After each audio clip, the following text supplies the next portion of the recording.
El sonido de la cinta magnética era orgánico. No como los archivos digitales de ahora, limpios, perfectos, sin alma. No, aquellas viejas bobinas de los años 70 tenían un aliento propio. Un siseo constante, como una respiración contenida.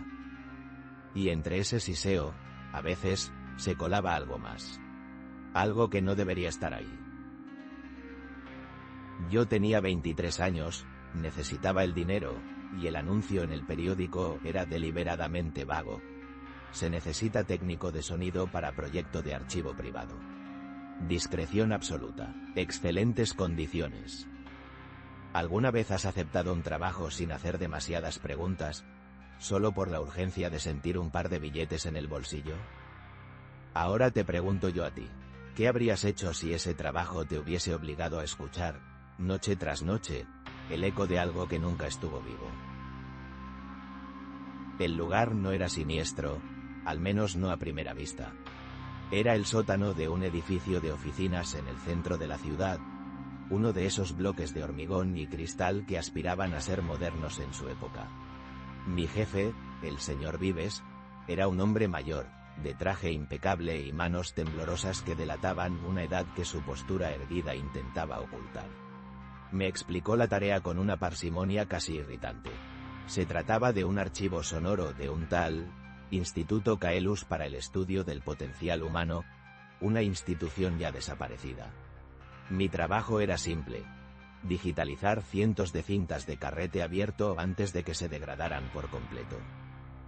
Las condiciones eran peculiares. Trabajaría solo, de 10 de la noche a 6 de la mañana. Tenía prohibido hacer copias, tomar notas sobre el contenido o hablar con nadie sobre lo que escuchaba. El sueldo era absurdamente alto para la tarea. Aquello debería haberme hecho sospechar. Pero, como te digo, tenía 23 años, y la lógica a esa edad es elástica cuando el dinero aprieta. Las primeras semanas fueron monótonas. Las cintas contenían, en su mayoría, sesiones de terapia de lenguaje, experimentos con sonido blanco para mejorar la concentración, cosas así. Escuchaba las voces de médicos con un tono doctoral y pacientes anónimos, susurrando sus miedos o repitiendo series de palabras sin sentido. Me acostumbré al ritmo de la noche, al zumbido de los equipos y al clic-clac de las bobinas girando. El sótano era mi pequeño reino de silencio y siseo. Un trabajo solitario, pero tranquilo. O eso creía yo. Todo cambió con la caja número 73. Estaba sellada con cinta adhesiva de un color amarillento, casi fósil. Dentro, las cintas no tenían las etiquetas habituales. En lugar de códigos de paciente o fechas, solo ponía Proyecto Susurro. La primera bobina que puse en el magnetófono era distinta. El siseo era más profundo, más denso. Durante casi 20 minutos, solo hubo eso. Silencio y siseo. Estaba a punto de adelantar la cinta cuando lo oí. Un golpe, seco, rítmico, como si alguien estuviera golpeando suavemente un micrófono con la uña. Tac, tac, tac.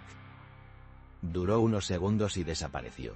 Revisé la cinta, no había nada. La volví a poner. El mismo siseo, la misma espera, y de nuevo. Tac, tac, tac. No era un fallo del equipo. Estaba grabado. Formaba parte de la grabación. Seguí escuchando. En la segunda cinta de la caja 73, la voz de un investigador, al que llamaré Dr. Martos por su tono autoritario, describía el experimento. El objetivo era medir la respuesta del cerebro humano al aislamiento sensorial absoluto. Metían a un voluntario en una cámara anecoica, una habitación diseñada para absorber todas las ondas sonoras, creando un silencio casi total. Un vacío auditivo. La teoría de Martos era que, en ese silencio, la mente empezaría a proyectar sonidos, a crear su propia banda sonora. En la grabación, Martos hablaba con el sujeto, un hombre joven llamado Daniel, a través de un intercomunicador. Al principio, Daniel sonaba relajado, incluso se reía. Pero a medida que pasaban las horas, su voz cambiaba.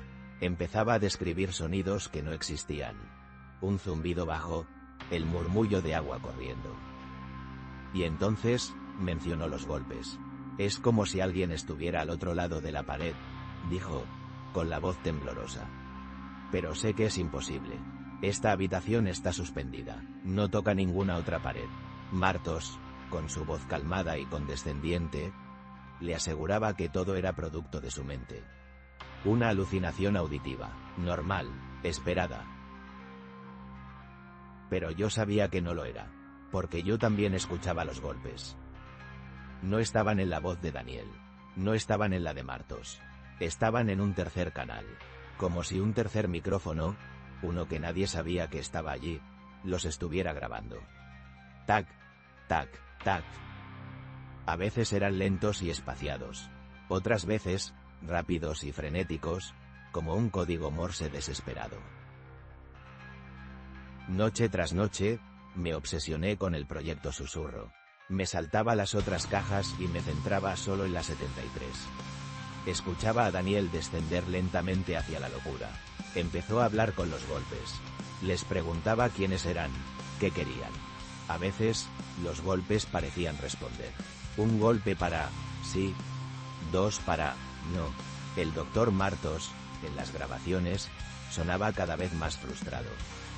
Le gritaba a Daniel que dejara de fantasear, que estaba saboteando el experimento. Pero en el fondo de su voz, empecé a notar una nueva inflexión.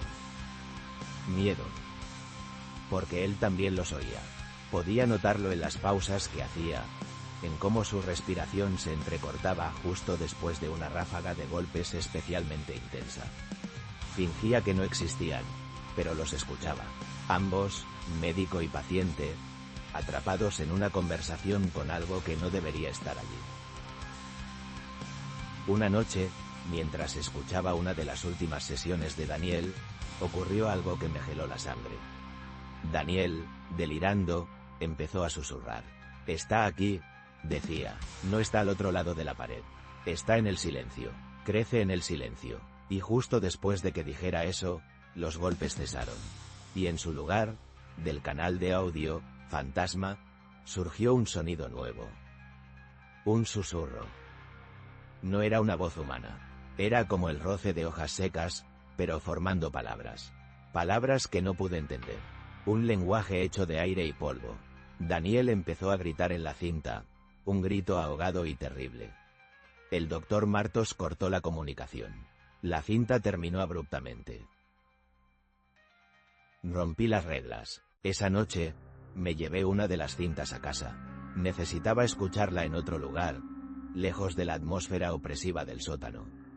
En mi pequeño apartamento, con los ruidos de la ciudad amortiguados por la ventana, puse la cinta en un viejo reproductor que tenía. La calidad era peor, pero el efecto fue 1000 veces más aterrador. El susurro estaba allí, y esta vez, me pareció, más claro, como si, al sacarlo de su lugar de origen, se hubiera fortalecido. Me puse los auriculares y subí el volumen al máximo, filtrando el siseo. Y entonces, entre la estática, creí oír una palabra reconocible. Mi nombre. No puede ser, me dije. Es la sugestión, la fatiga, el cerebro te juega malas pasadas. Devolví la cinta a la mañana siguiente, temblando. Decidí que dejaría el proyecto Susurro. Volvería a las cintas aburridas, a las terapias de lenguaje. Terminaría el trabajo, cogería mi dinero y olvidaría todo aquello. Pero el sótano había cambiado. O quizás era yo el que había cambiado. Ahora, en el silencio entre cintas, me parecía oír cosas. El mismo tac, tac, tac, rítmico, pero no venía de los altavoces. Parecía venir de las paredes de la propia sala. Apagaba todo el equipo. Me quedaba en la oscuridad, y ahí estaba. Débil, pero inconfundible. Empecé a sentir que no estaba solo. Una presencia fría, expectante. Como si algo estuviera esperando en los rincones oscuros de la habitación, en el vacío que dejaba el sonido. La curiosidad, nieto, es un veneno lento. Y yo estaba completamente intoxicado. Tenía que saber cómo terminaba. Busqué la última cinta de la caja 73. Estaba al fondo, separada del resto. La etiqueta era diferente. No ponía Proyecto Susurro. Ponía, escrito a mano con una caligrafía temblorosa, Incidente 21B, no archivar. Era la cinta que el señor Vives nunca quiso que digitalizara. Mi corazón latía con una fuerza desbocada mientras la colocaba en el magnetófono.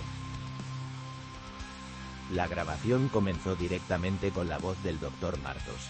Sonaba rota, desesperada. No hablaba desde la sala de control, sino desde dentro de la cámara anecoica. Se oía su respiración agitada y, de fondo, el susurro. Ahora era constante, fuerte, como un enjambre de insectos. El sujeto expiró hace 3 horas, decía Martos, como si estuviera dictando una nota para la posteridad. Pero el fenómeno persiste, no estaba en su mente. Estaba en la ausencia. Lo hemos cultivado, lo hemos alimentado con silencio. Hizo una pausa. El susurro pareció intensificarse, casi como si se estuviera riendo. Mi teoría era errónea, continuó Martos, con la voz quebrada. No es que la mente proyecte sonidos. Es que el silencio absoluto es un vacío. Y la naturaleza odia el vacío. Algo lo llena, un eco, un residuo psíquico que ha estado aquí siempre, latente. Y nosotros le hemos enseñado a hablar. Y entonces, el susurro se detuvo. Se hizo un silencio absoluto en la cinta. Un silencio tan profundo que dolía. Duró 10, quizás 15 segundos. Y de ese vacío emergió una voz. No era un susurro, era una voz clara, perfectamente formada. Una voz tranquila, fría y antigua. Y dijo una sola frase. Una frase que no iba dirigida al Dr. Martos.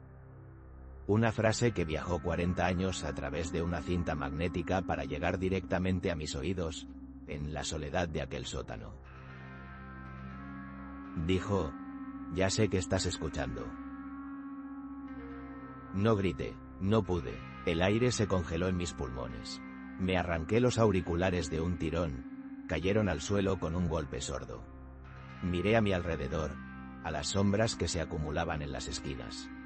La puerta de la sala de archivo, que siempre dejaba entornada, estaba ahora cerrada. Y desde el otro lado, oí un golpe. Tac. Luego otro. Tac. Salí de allí, no recogí mis cosas, no apagué los equipos. Subí las escaleras del sótano de 3 en 3, empujé la puerta y corrí hacia la noche sin mirar atrás. Nunca volví, nunca llamé para cobrar mi último sueldo. El señor Vives nunca me contactó. Años después, leí en el periódico que aquel viejo edificio de oficinas había sido demolido para construir uno nuevo. A veces me pregunto qué pasó con aquellas cintas. Si alguien las encontró, si alguien más las escuchó, o si el eco que habitaba en ellas encontró un nuevo hogar en el silencio de los escombros. Desde aquel día, ya no soporto el silencio. Siempre tengo algo de fondo. La radio, la televisión, cualquier cosa. Porque he aprendido que el silencio no está vacío. Solo está esperando, esperando a que alguien escuche con la suficiente atención. Y nunca he vuelto a mirar igual un viejo magnetófono.